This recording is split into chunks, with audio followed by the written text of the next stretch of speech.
a lot of people have it very rough, man. And a lot of people, a lot of people listening to this are so fucking hard on themselves, and they don't apply the exact same thing that you're saying to apply to other people to their own lives. Like, so many people feel so guilty, so like they wake up in the morning and they think about some dumb fucking thing they did whenever they did it for whatever dumb reason, and they feel all this guilt, and they walk around like a dog with a droopy tail because they don't think they deserve love.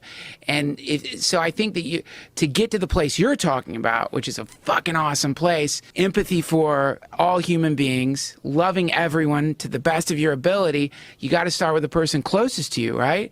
And that's you. That's your life. Like, you have to figure out a way to sit down, take an appraisal of your life.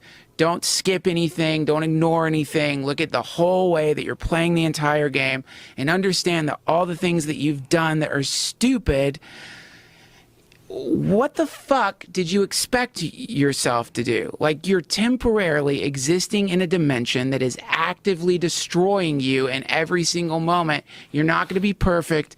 Give yourself a break. So you start with that. And then once you start, everyone's got a thing in them, right? Everybody has a thing inside of them that they don't like about themselves. Maybe not you, or maybe that thing's been reduced to some degree, but a lot of people, they think they're too fat. They think they're too thin. They think that their tattoo sucks, or they regret the way that they treated their parents, or they feel like they're not far enough ahead in their career.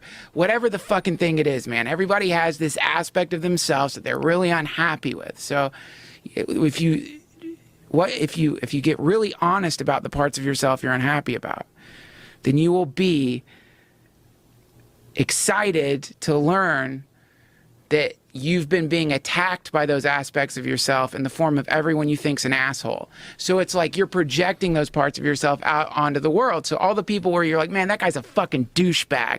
Why would he ever fucking act like that? And can you believe that guy did that fucking shit? If you stop and think really hard about yourself, you'll discover that you are guilty of those very same crimes generally. And if you weren't, you wouldn't even notice it. You just are seeing parts of yourself you can't quite address. So the optimistic thing about this concept of loving everyone, or getting to the place of loving everyone, is that if you can figure out how to love yourself, it's very similar to wiping dog shit off your shoe. Because if you have dog shit on your shoe, everywhere you go smells like shit. And if you allow yourself the delusion that the reason everywhere smells like shit is because dog shit must be on every single surface in this entire planet, then you're going to be in hell.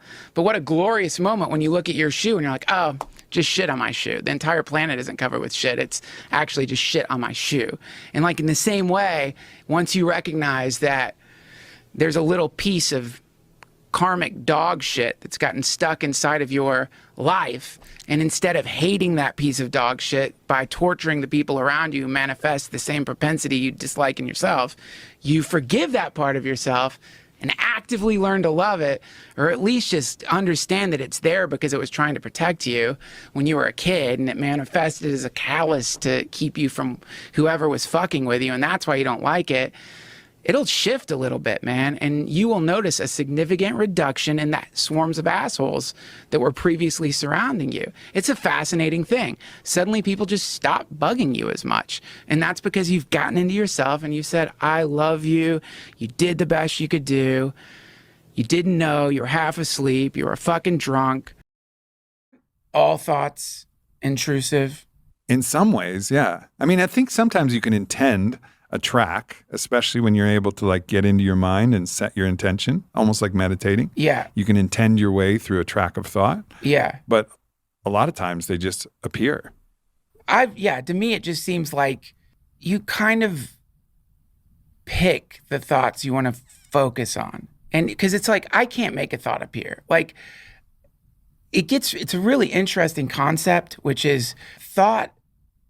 By the time you are like thinking, as we call it, really what you're doing is remembering a thought, like something that's bubbled out of your brain has instantly been encoded into memory. And so you're having a memory of something that your brain just kind of like barfed out.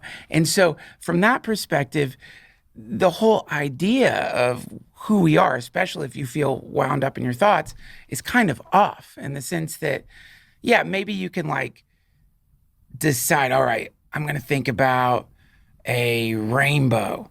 I'm going to think about a monk turning into a rainbow. But the part of you that decided to think about a monk turning into a rainbow, like wherever that came from, where did that come from? What bubbled up that initial thing that came out? Is that your own autonomous decision? Were you down in your subconscious cooking up the next thing you're going to say? No, it just appeared.